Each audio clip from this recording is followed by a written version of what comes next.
Hello everyone, how are you? I thought आप बहुत अच्छे से अपनी पढ़ाई कर रहे होंगे। लास्ट हमने टॉपिक पढ़ा था न्यूक्लियस के बारे में, और अब हमारा कुछ टॉपिक बाकी है न्यूक्लियस के बारे में, जिसके बारे में हम आज स्टडी करेंगे। जो टॉपिक है न्यूक्लियस टाइप्स, है ना। न्यूक्लियस के कितने भेद होते हैं। अब हम अगर इसके भेद के बारे में पढ़े तो सबसे पहले हमें ये याद आता है कि इसके जो टाइप्स है वो कितने टाइप है? 4 टाइप्स है। 4 टाइप्स है। ये हो गए 4 टाइप्स। तो सबसे पहले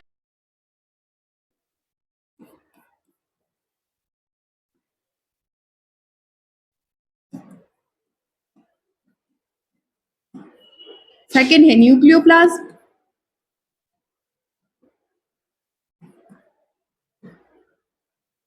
ये होता है अपना फर्स्ट टाइप न्यूक्लियर एनवेलप। फिर हमने पढ़ा था न्यूक्लियोप्लाज्म, और लास्ट और थर्ड नंबर वाला जो होता है, फोर्थ वाले का नाम है क्रोमेटिन, और देन होता है न्यूक्लियोलस। ठीक है, तो यहां पर हम लिख लेते हैं न्यूक्लियोलस, और लास्ट हो गया अपना क्रोमेटिन। ये 4 इसके पार्ट है। इसे हम क्या कहते हैं हिंदी में?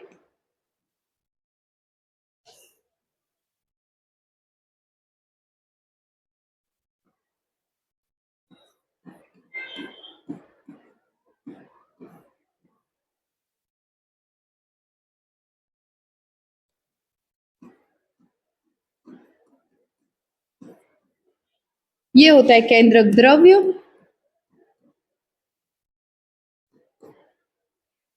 राइट।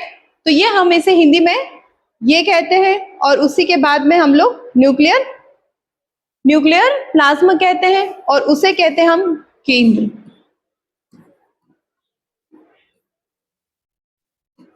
और ये होता है क्रोमेटिन,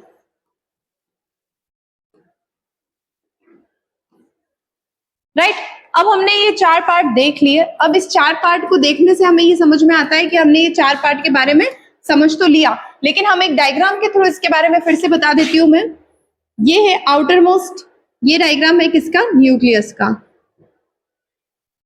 ये डायग्राम है न्यूक्लियस का। जब हम सबसे पहले आउटर मोस्ट देखते तो इसे हम क्या कहते हैं? Nuclear envelope.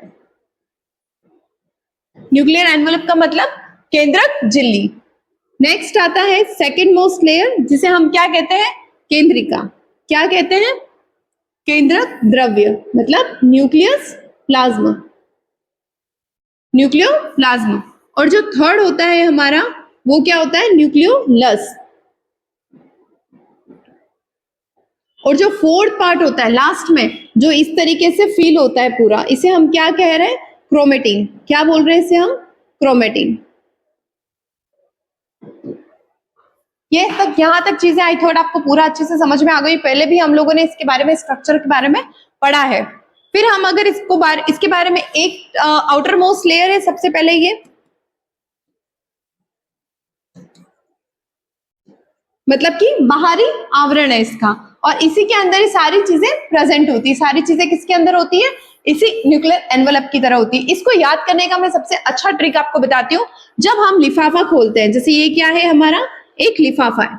जब भी हम इस लिफाफे को खोलते हैं तो ये जो लिफाफा है इसको हमने कह दिया न्यूक्लियर एनवेलप। ठीक है, ये पहली लेयर हो गई। जब लिफाफे को खोला और उसके अंदर देखो एक पतली सी झिल्ली टाइप लगी हुई होती है, जो कौन सी होती है? ट्रांसपेरेंट होती है, सफेद कलर की होती है, जो दिखाई नहीं देती है। वो कौन सा हो गया? वो जो सेकंड लेयर है वो हो गया हमारा न्यूक्लियोप्लाज्म। और जो थर्ड थर्ड मोस्ट लेयर क्या होता है? जिसके अंदर चीजें पड़ी होती है। चीजें कौन सी पड़ी होती है हमारा? ये जो थर्ड होता है उसको हम बोलते हैं न्यूक्लियोलस। और फोर्थ में क्या होता है? जब लिफाफे को निकालते तो क्या चीज है उसके अंदर रहती है? पैसे। पैसे को हमने दे दिया क्रोमेटिन। ये हमारे लिए एक अच्छा शॉर्टकट है याद करने का। ये क्या है हमारा? लिफाफा, है ना। शादी के लिफाफे में हम लोग ये सारी चीजें देखते हैं। तो एक बार आप इसका फोटो ले लो।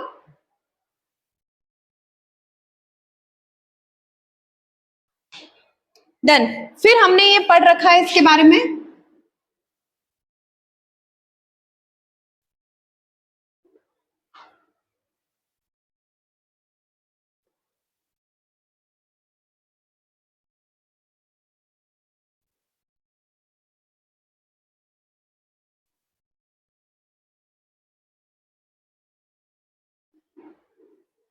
डन। ये सारी चीजें हमने पढ़ रखी है। अब हम न्यूक्लियस होता है तो न्यूक्लियस के अंदर क्या होता है, न्यूक्लिक एसिड्स होते हैं, मतलब कि केंद्रक अम्ल होते हैं। तो केंद्रक में अम्ल कौन कौन से टाइप के होते हैं वो हम यहाँ पर डिस्क्राइब करने वाले हैं। तो हमने नेक्स्ट टॉपिक देख दिया न्यूक्लिक एसिड्स, केंद्रक द्रव्य। ठीक है, अब इसमें कौन कौन से अम्ल प्रेजेंट रहते हैं, मतलब कौन कौन से एसिड्स प्रेजेंट रहते हैं, उसके बारे में हम बात कर रहे हैं। ठीक है, पर ये बात करने से पहले हमें ये समझ में आना चाहिए कि न्यूक्लिक एसिड्स होते हैं, ऐसा किसने कहा? तो ऐसा कहा फ्रीडरिक मिस्चर ने।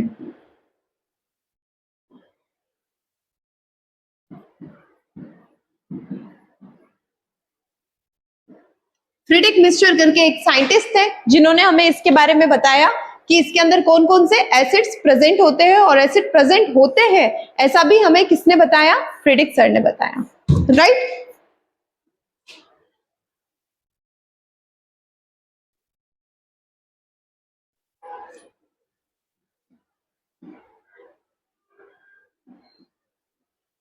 फ्रेडरिक मिस्चर सर ने बताया। अब हमने यहां तक चीजें क्लियर हो गई हमारी। अब हम देखते हैं कि इसके अंदर एसिड जो होते हैं वो कितने टाइप के होते हैं। तो एसिड जो होते हैं वो कितने टाइप के होते हैं हमारे अंदर? ये दो टाइप के एसिड्स हैं, है ना? एक होता है डीएनए और एक होता है आरएनए। ठीक है, यहां तक बात समझ में आ गई। अब डीएनए क्या होता है, आरएनए क्या होता है? तो डीएनए होता है हमारा deoxy ribo nucleic acid,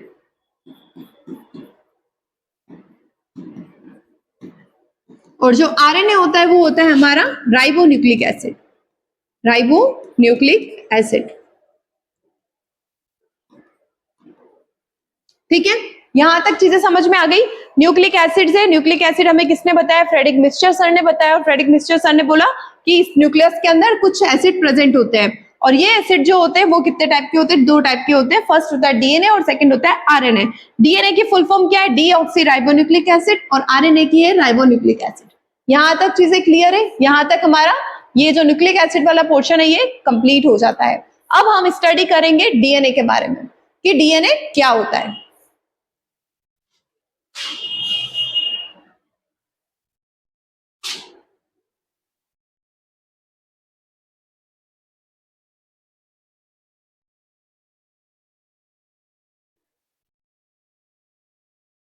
study करने से पहले हम ये चीजें भी एक देख लेते हैं कि डीएनए के बारे में जो चीजें बताई गई थी कि डीएनए क्या होता है? डीऑक्सी राइबोन्यूक्लिक एसिड होता है। फिर से लिख लेती हूँ, deoxy ribonucleic acid.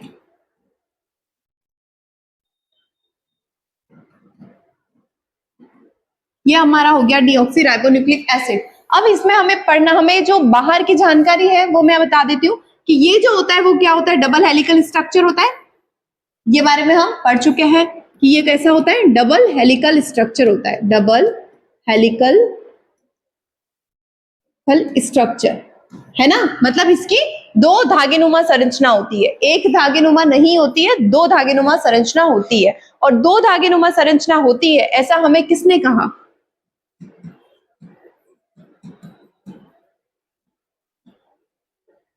Watson and Crick model.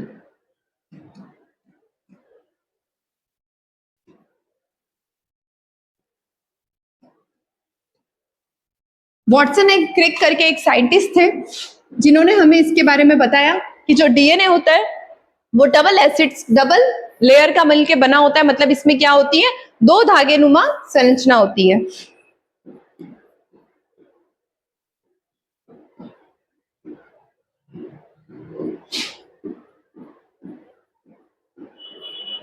ये दो धागेनुमा संरचना होती है ऐसा हमें वॉटसन एंड क्रिक ने बताया था, और इसलिए हम इसे क्या बोलते हैं? इट्स ऑल्सो नोन एज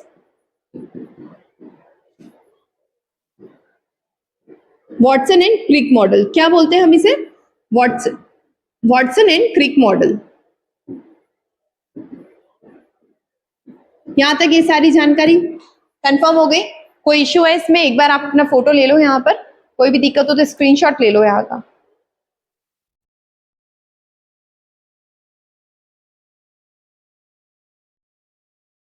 ठीक है, डन हो गया। अब हम एक पार्टीशन से समझते हैं कि डीएनए होता क्या है और आरएनए क्या होता है, इन दोनों में क्या डिफरेंसेस होते हैं, ये सारी चीजें हम एक साथ में यहां देखेंगे। अब जैसे हमने ले लिया ये डीएनए, है ना, ये हो गया हमारा डीएनए और ये हो गया हमारा आरएनए। क्या हो गया हमारा आरएनए। डेफिनेशन हम दोनों ने देख ली, फुल फॉर्म्स हमने देख ली कि डीएनए और आरएनए में क्या मेजर डिफरेंसेस होता है, ये हमें पता चल गया। तो हम फिर से लिख लेते हैं यहां पर D oxy ribo nucleic acids, है ना, D oxy ribo nucleic acid, और इसे हम क्या बोलते हैं, राइबो न्यूक्लिक एसिड्स। ये हमारा हो गया राइबो न्यूक्लिक एसिड। अब हम देखते हैं इसके अंदर के मेजर डिफरेंसेस क्या होते हैं। तो सबसे पहले ये क्या होता है, डबल हेलिकल स्ट्रक्चर है, डबल हेलिक्स है इसमें, और इसमें जो हेलिक्स होता है वो कौन सा होता है, सिंगल हेलिक्स। कौन सा हेलिक्स होता है इसमें, सिंगल हेलिक्स। ये हमारा मेजर है कि इसका डायग्राम जो होता है वो ऐसा होता है और इसका जो होता है वो डायग्राम कैसा होता है, ऐसा होता है। यहां तक हमारी चीजें क्लियर है। फिर हम देखेंगे कि इसको प्रपोज किसने किया था, तो किसने किया था, वॉटसन एंड क्रिक ने बोला था, लेकिन ये किसने बोला था, फ्रेडरिक मिस्टर ने कहा था।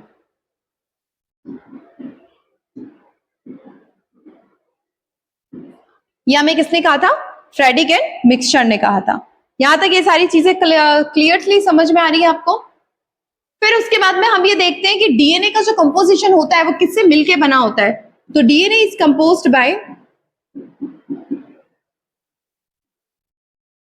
Composed bye nucleotides, composed bye nucleotides,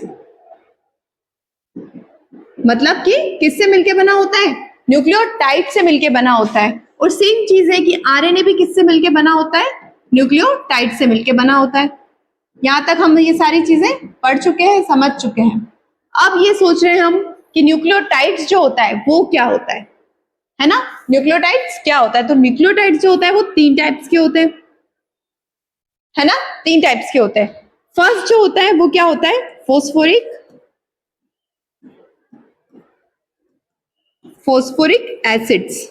क्या होते हैं, फॉस्फोरिक एसिड। और दूसरा जो होता है वो क्या होता है, शुगर। फर्स्ट हो गया हमारा फॉस्फोरिक एसिड और दूसरा क्या हो गया हमारा, शुगर। इनसे मिलके क्या बनता है हमारा, नाइट्रोजन बनता है।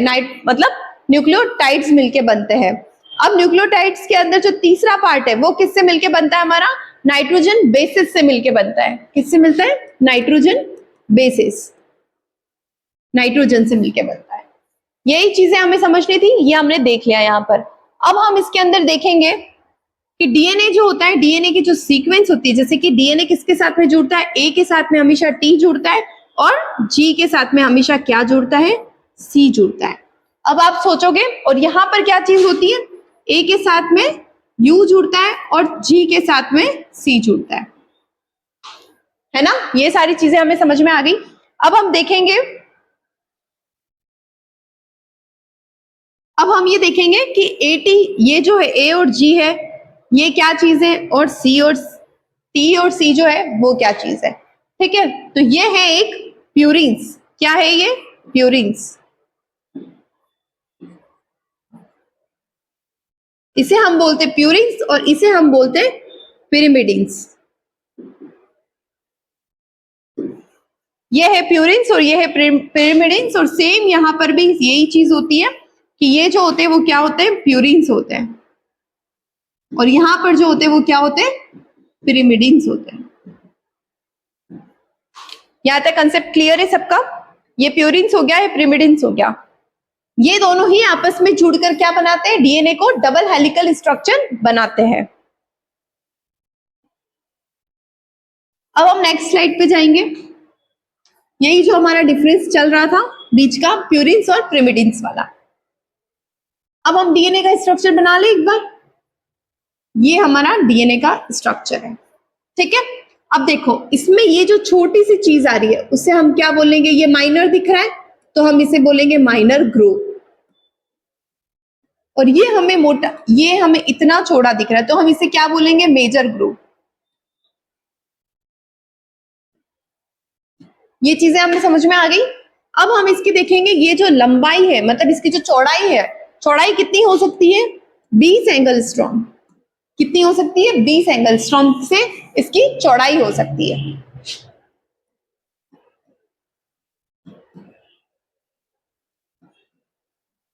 ठीक है, इसकी चौड़ाई जो होती है वो 20 एंगस्ट्रॉम होती है। ये जो छोटा वाला ग्रुप है उसे माइनर ग्रुप बोलते हैं, ये जो बड़ा है उसे हम लोग क्या बोलते हैं, मेजर ग्रुप बोलते हैं। अब बेसिक चीज, ये दोनों अगर धागे नुमा संरचना अगर जुड़ी हुई है आपस में किसी के साथ, तो हमें ये माइंड में आता है कि किसी से तो जुड़ेगी।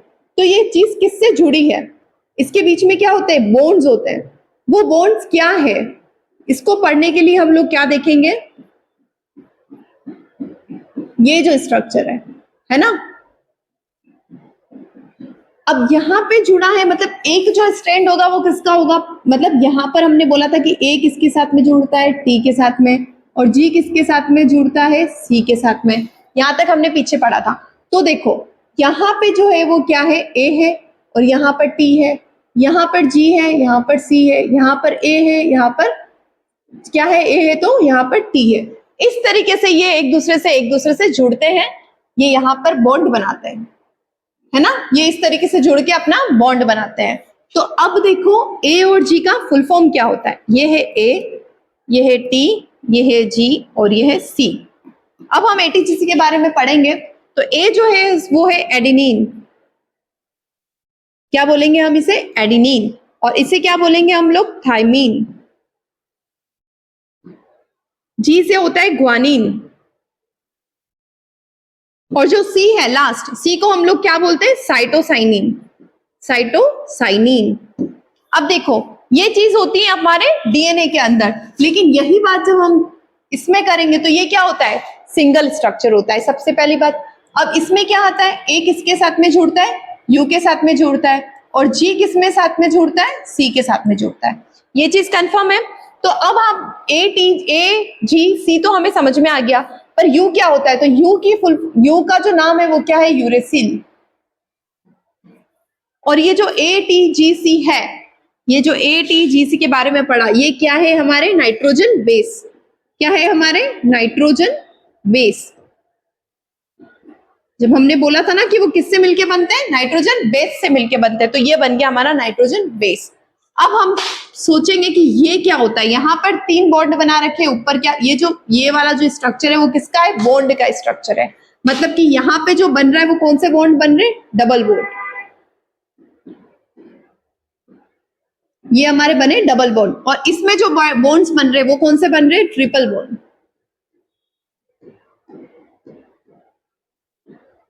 यहां तक चीजें समझ में आ गई। 2 है तो 2 बॉन्ड बन रहे हैं, 3 है तो 3 बॉन्ड बन रहे हैं, और ये फिक्स है कि हमेशा ए यू के बीच में हमेशा डबल बॉन्ड होगा और जी और सी के बीच में हमेशा ट्रिपल बॉन्ड होगा। यहां तक चीजें हमारे बीच में एकदम से क्लियर हो गई है। अब मुझे बताओ कि जो चीज 3 है तो क्या वो स्टेबल होगी या फिर जो 2 है वो स्टेबल होंगे। तो यहाँ पर जो होता है वो क्या होता है, लेस स्टेबल, है ना। ये जो है, क्योंकि ये क्या है, 3 है, 3 बॉन्ड कभी भी स्टेबल नहीं हो सकते, इसलिए हम इसे लिखेंगे लेस स्टेबल, है ना। मतलब कि वो बैलेंस नहीं है, वो कभी भी टूट सकते हैं, वो क्या है, वीक है। ठीक है, इन दोनों के बीच में वीक अट्रैक्शन है। और ये जो है डबल बॉन्ड हमेशा क्या होता है, मजबूत होता है, तो इससे हम क्या बोलेंगे कि ये कौन से हैं, स्ट्रॉन्ग बॉन्ड्स है। ठीक है, यहां तक चीजें समझ में आ गई, क्लियर। अब हम देखेंगे कि ये बॉन्ड्स तो है, पर इस बॉन्ड का नाम क्या है, कौन से बॉन्ड है ये। तो इस बॉन्ड्स का जो नाम है वो क्या है, हाइड्रोजन बॉन्ड।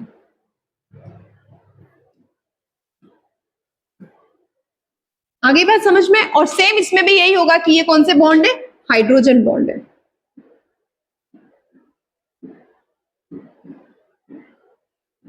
ये हो गए हमारे हाइड्रोजन बॉन्ड।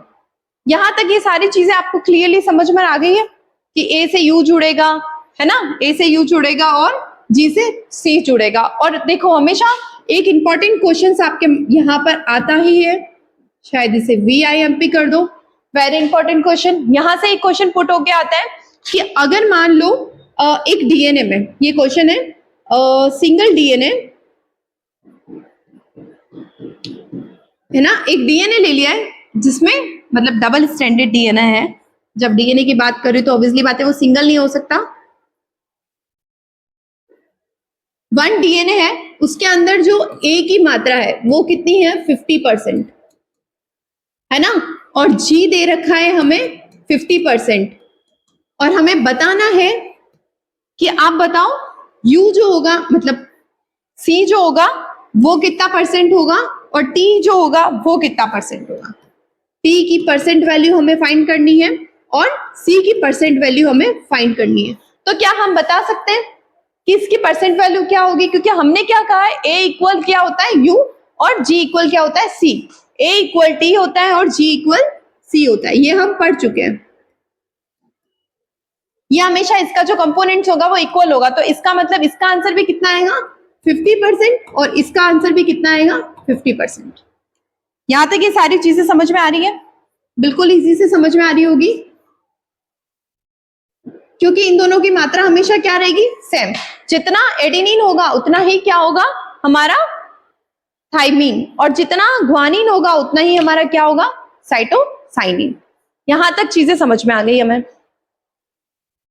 अब चीजें हैं हमारे बीच में, हमने डीएनए चालू किया था यहां पर और यहां पर हमारा आरएनए था। देन हमने इसे बोला था कि ये जो है वो राइबोज शुगर है, राइबोज न्यूक्लिक एसिड है, बोला था हमने ये चीज, और इसे हमने बोला था कि डीऑक्सीराइबोज न्यूक्लिक एसिड है।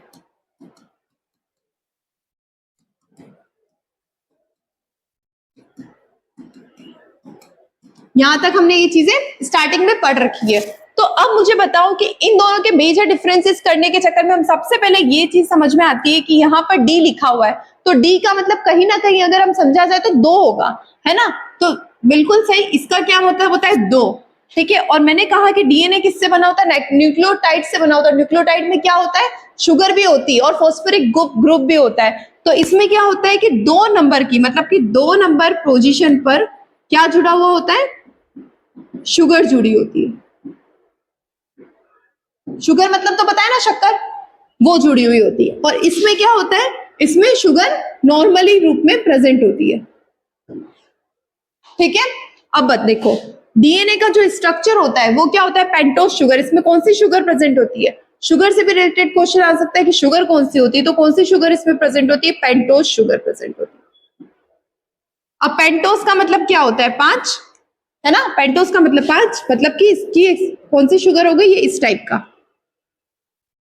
ये हो गया नंबर 1, ये हो गया 2, ये हो गया 3, ये हो गया 4 और ये 5, मतलब 5 नंबर पे क्या जुड़ी होगी शुगर जुड़ी हुई होगी, मतलब कि OH जुड़ा होगा, फॉस्फोरिक ग्रुप जुड़ा होगा, ठीक है ना। जब 5th नंबर पर फॉस्फोरिक ग्रुप जुड़ा हुआ है तो इसे हम क्या कह देंगे डीएनए कह देंगे, इसलिए हमने इसको नाम दिया डीऑक्सीराइबोन्यूक्लिक एसिड, है ना। समझ में आ गई ये चीज, कोई दिक्कत स्क्रीनशॉट ले लो।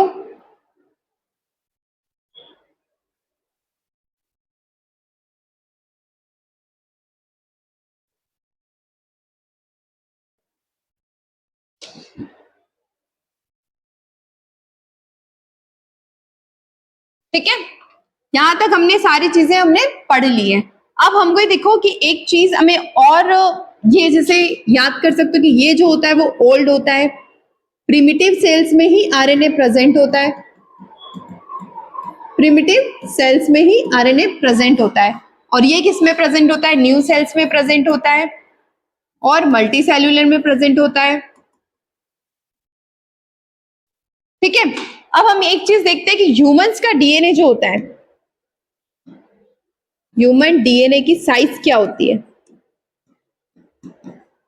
ये VIMP क्वेश्चन है, आ चुका है क्वेश्चन आपके एग्जाम में कि इसकी साइज क्या होती है। तो 3.3 मल्टीप्लाई बाय 10⁻⁹ ये हमारी साइज होती है हमारे डीएनए के अंदर। मतलब हमारा जो डीएनए होता है वो किस साइज का होता है 3.3 मल्टीप्लाई बाय 10⁻⁹ न्यूक्लियोटाइड्स, मतलब इतने ज्यादा न्यूक्लियोटाइड्स हमारी बॉडी के अंदर प्रेजेंट रहते हैं, ठीक है। ये चीजें समझ में आ रही है। और एक और चीज है इसके बारे में हम लोग ये भी देख सकते हैं कि डीएनए जो होता है है ना। डीएनए क्या होता है, सेल्फ रेप्लिकेट होता है, मतलब कि 1 से 2 बनता है, 2 से 4 बनता है, 4 से 8 बनता है। और ये क्या होती है, एक जेनेटिक इंफॉर्मेशन को कैरी करता है। और ये भी जो होता है वो क्या होता है, जेनेटिक इंफॉर्मेशन को कैरी करता है। जेनेटिक इंफॉर्मेशन, जेनेटिक इंफॉर्मेशन का मतलब समझ में आया। जेनेटिक का मतलब कि अपने मॉम डैड से जो हमें मिला है, मतलब हमारे जो पेरेंट्स, हमारे जो पापा मम्मी के जो डीएनए, उनका जो जीन है वही हमारे अंदर ट्रांसफर होके आता है, ठीक है। तो उसी को हम बोलते हैं कि जेनेटिक इंफॉर्मेशन, मतलब कि पेरेंट्स की आंखें, जैसे फॉर एग्जांपल आपकी पापा की आईज जो है वो कौन सी कलर की, ब्लैक कलर की, मम्मा की आईज जो है वो ब्राउन कलर की, तो बच्चों की आईज भी कैसे होगी, ब्लैक या ब्राउन के अंदर ही होगी। क्यों, क्योंकि हमारे जीन के अंदर, मम्मा पापा के डीएनए के जीन के अंदर ये इंफॉर्मेशन है कि इसके जो आंखें करनी है वो कौन सी करनी है, वो कलर हमारा फिक्स्ड है। तो ये इंफॉर्मेशन हमें कहां से मिलती है, डीएनए और आरएनए से यह इंफॉर्मेशन हमारे पास में आती है। ठीक है, डन। यहां तक हमारा चीजें, सारी चीजें क्लियर हो गई। अब हम एक स्ट्रक्चर और देख लेते हैं। जब हमने न्यूक्लियस पढ़ा था तो सबसे लास्ट में हमने पढ़ा था क्रोमेटीन। क्या पढ़ा था हमने, क्रोमेटीन पढ़ा था। ये हमारा था क्रोमेटीन। क्रोमेटीन को हम समझने के लिए ये भी बोल सकते हैं कि क्रोमेटीन जो होते हैं वो एक तरीके के क्या होते हैं, क्रोमोसोम्स होते हैं। क्या होते हैं, क्रोमोसोम्स। तो इसे मैं यहाँ पर शॉर्ट फॉर्म में लिख सकती हूँ, यहाँ पे क्रोमोसोम्स। ये हो गए हमारे क्रोमोसोम्स। और क्रोमोसोम्स धागेनुमा संरचना होते हैं, तो ये धागेनुमा संरचना हमने बना ली ऊपर की तरफ। तो अब हम हमारा टॉपिक डाल देते हैं कि हम किस टॉपिक के बारे में बात करना चाहते हैं, क्रोमोसोम्स के बारे में। ये हो गया हमारा क्रोमोसोम्स।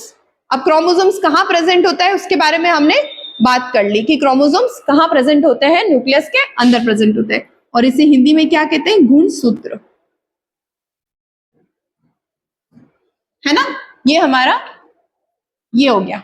ये सारी चीजें हमारी माइंड में क्लियर हो गई। अब हमें ये देखते हैं कि गुणसूत्र जो होते हैं, मतलब कि क्रोमोसोम्स जो होते हैं वो क्या होती है, एक धागेनुमा संरचना होती है सबसे फर्स्ट, और जिनका डीएनए से, डीएनए में क्या होता है, हिस्टोन प्रोटीन उसके ऊपर लपेटा हुआ होता है। तो हम यहां पर देख लेते हैं कि ये सबसे पहले क्या है,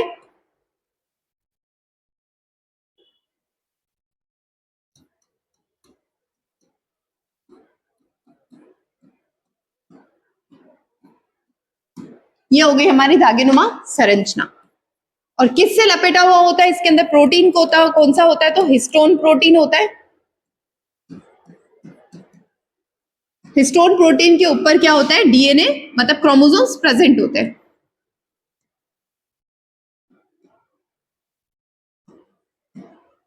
देखो सिंपल सी बात बताती हूँ मैं आपको। ये है हमारा हिस्टोन प्रोटीन। क्या है ये, हिस्टोन प्रोटीन।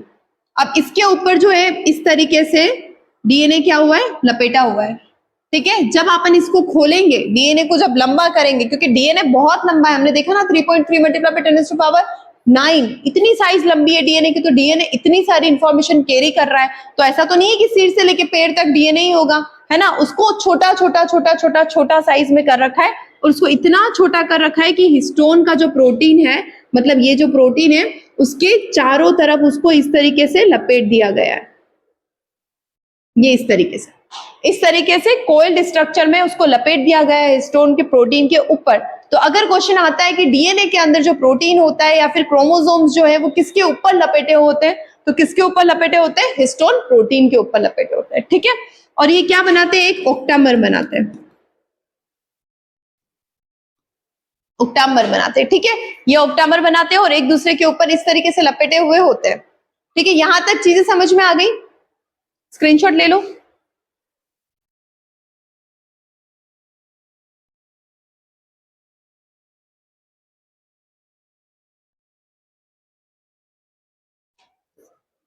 अब हम देखते हैं इसकी डिस्कवरी के बारे में। हमने देखा ना, हर चीज की कोई ना कोई डिस्कवरी होती है, तो इसका मतलब इसकी डिस्कवरी किसने की है, कहां से की है, उसके बारे में हम सबसे पहले देखते हैं। तो अब हम अगर डिस्कवरी की बात करें तो इसकी जो डिस्कवरी, मतलब इसकी जो खोज है, इसकी क्या है, खोज। अब इसकी खोज किसने करी है, तो किसने करी है, पुरकिंजे ने। किसने करी है, पुरकिंजे ने। पुरकिंजे करके एक साइंटिस्ट थे जिन्होंने क्रोमोसोम्स के बारे में देखा, सबसे पहले क्रोमोसोम्स के बारे में हमें बताया। अब हम देखते हैं कि इसको शब्द किसने दिया।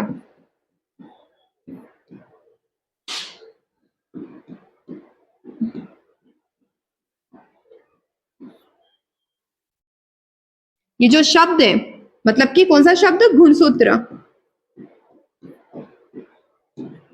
क्रोमोसोम्स या फिर गुणसूत्र, वो शब्द किसने दिया हमें, वो शब्द हमें दिया है वेल्डियर ने। क्या नाम है उनका, वेल्डियर। वेल्डियर करके साइंटिस्ट थे जिन्होंने हमें इसके बारे में बताया, इनके बारे में हमें ये समझाया कि गुणसूत्र इन्होंने नाम दिया, सबसे पहले क्रोमोसोम इन्होंने देखा और इसके बारे में हमें ये दे दिया कि ये जो होते हैं गुणसूत्र होते हैं, गुण मतलब कि जो क्वालिटीज को लेकर आते हैं अपनी हेरिडिटी इंफॉर्मेशन से। ठीक है, तो ये यहाँ से हमें चीजें समझ में आ गई। फिर इन्होंने हमें ये भी कहा कि हमारे पास में ये जो होते हैं पेयर्स में पाए जाते हैं। अब पेयर्स का मतलब क्या होता है कि ऐसा नहीं है कि कोई भी गुणसूत्र क्या होगा सिंगल ही, जैसे कि जैसे ये गुणसूत्र हो गया, ये ऐसे प्रेजेंट होगा, ऐसा नहीं। इन्होंने क्या बोला, हमारे पास में गुणसूत्र किसके रूप में प्रेजेंट होते हैं, पेयर्स के रूप में प्रेजेंट होते हैं। अब पेयर का मतलब क्या होता है, जोड़े रूप, जोड़े के साथ में। ऐसा नहीं कि एक इंफॉर्मेशन हमारे पास आएगी, ऐसा नहीं होगा। ये किसके रूप में होंगे, जोड़े के साथ में होंगे, मतलब कि पेयर्स में होंगे। ठीक है, इस तरीके से हमारे पास क्रोमोसोम प्रेजेंट है और वो किसमें प्रेजेंट है, हमारे पास में जोड़े के साथ में प्रेजेंट है। तो अब हम देखते हैं कि हमारी बॉडी में कितने जोड़े क्रोमोसोम प्रेजेंट है। तो 23 जोड़े क्रोमोसोम्स हमारी बॉडी में प्रेजेंट रहते हैं। ये किसका डेटा है, ह्यूमन का। ये है ह्यूमंस का कि 23 पेयर ऑफ क्रोमोसोम्स हमारी बॉडी में प्रेजेंट होते हैं। ठीक है, स्क्रीनशॉट ले लो।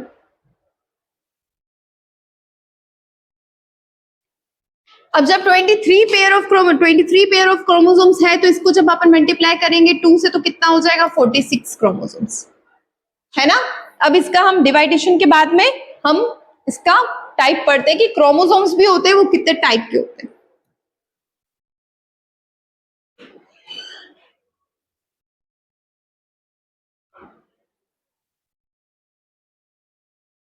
ये हो गया हमारा क्रोमोसोम। हमने क्या बोला, 23 पेयर ऑफ क्रोमोसोम्स हमारे पास में है।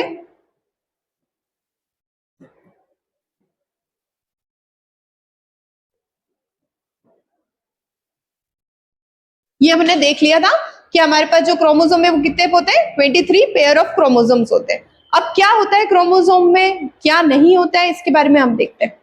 फर्स्ट जो क्रोमोसोम है उसे हम क्या बोलते हैं, ऑटोसोम, और दूसरा जो होता है उसका क्या नाम होता है, एलोसोम। राइट, ये दो टाइप इसके जो है वो दो पार्ट्स हैं कि इस टाइप में क्रोमोसोम्स हमारी बॉडी में प्रेजेंट रहते हैं। नाम हिंदी में भी यही रहेगा, ऑटोसोम और एलोसोम्स। अब एक ऑटोसोम के बारे में हमें पढ़ना है कि ऑटोसोम क्या होता है। ऑटोसोम्स जो होते हैं, फॉर एग्जांपल XX और XY, मतलब कि मेल्स में और फीमेल्स में जो क्रोमोसोम प्रेजेंट रहते हैं उसे हम क्या बोलते हैं, जो समान मात्रा में रहते हैं दोनों में, है ना।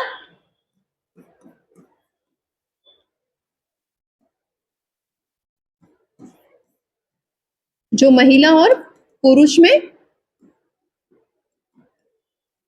समान मात्रा में होते हैं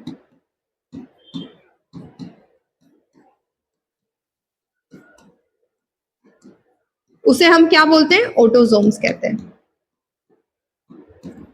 ठीक है, ये जो समान मात्रा में मतलब इक्वल नंबर पे जो प्रेजेंट है उसे हम क्या बोलेंगे, ऑटोसोम्स कहते हैं। ठीक है, और इसमें क्या होता है, असमान होते हैं। एलोसोम्स है तो इसमें क्या होगा, पुरुष और फीमेल्स, मेल्स और फीमेल्स में क्या होंगे, असमान होंगे, मतलब कि नॉट इक्वल। अब यहां से एक चीज समझ में आती है कि इक्वल नॉट इक्वल का क्या मतलब है। देखो, क्रोमोसोम जो होते हैं वो होते हैं एक्चुअली 22 ही है ना। कौन से क्रोमोसोम्स हो रहे हैं, 22 ही हो रहे हैं। 22 प्लस 1 ऐड हो जाता है और यहाँ पर भी 22 प्लस 1 ऐड हो जाता है। अब 22 प्लस 1 ऐड होने का मतलब क्या, देखो हम सबने सुन रखा है कि क्रोमोसोम्स कौन से होते हैं, XX, और एक X के पास में आगे क्या होता है, Y। मतलब ये जो क्रोमोसोम है ये क्या हो गया, ऐड हो गया, और ये क्रोमोसोम जो है वो क्या, ऐड हो गया। बाकी X और X दोनों में क्या होता है, XX कॉमन है। मतलब कि ऑटोसोम क्या हो गया, X, और इधर भी एलोसोम्स, ऑटोसोम्स क्या हो गए, XX, क्योंकि ये दोनों में कॉमन है। और एलोसोम्स क्या हो गए, X और Y। ये चीजें समझ में आ गई यहां तक। ऑटोसोम्स में XX आ गया हमारा, ये हमारे हो गए ऑटोसोम्स, और ये होगा हमारे ये। अब देखो, जब एक्स एक्स किस में होता है मुझे बताओ। जब एक्स एक्स है तो क्या होगा, फीमेल्स, और एक्स वाई है तो क्या बनेगा, मेल्स।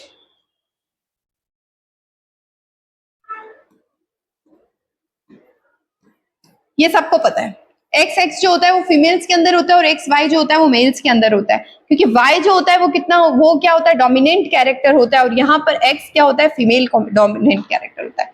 देखो एक चीज बता दूं, जैसे कि ये है अपने ये है हमारी मदर, फॉर एग्जाम्पल ये है हमारी मदर और ये हमारे हैं फादर, है ना। जब ये इंटरकोर्स होगा तो इनके पास में क्या होगा, कौन कौन सी चीजें, इनके पास में एक्स एक्स है इनके पास में, और इनके पास में क्या है, एक्स वाई है। ये चीजें क्लियर है हमारे। अब देखो इन्होंने क्या दिया अपना एक्स और इन्होंने क्या दिया अपना, फॉर एग्जाम्पल इन्होंने दे दिया वाई, तो जो प्रोडक्शन होगा वो किसका होगा, मेल का, मतलब कि बॉय, है ना। और सेम चीज होगी अगर इन्होंने एक्स दिया, मतलब इनके पास तो है ही एक्स ही है तो वो तो देगी भी एक्स ही, और इन्होंने अगर फॉर एग्जाम्पल हमारा वाई नहीं देकर इन्होंने भी क्या दे दिया, एक्स, तो बताओ क्या बन गए, फीमेल। और इसी को हम क्या बोलते हैं, सेक्स डिटर्मिनेशन।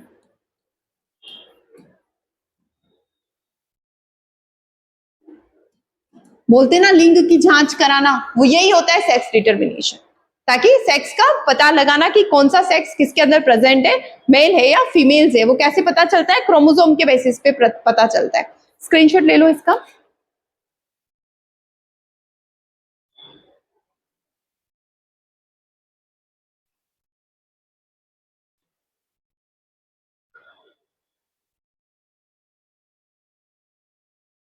अब देखो कुछ इंपॉर्टेंट है टॉपिक्स।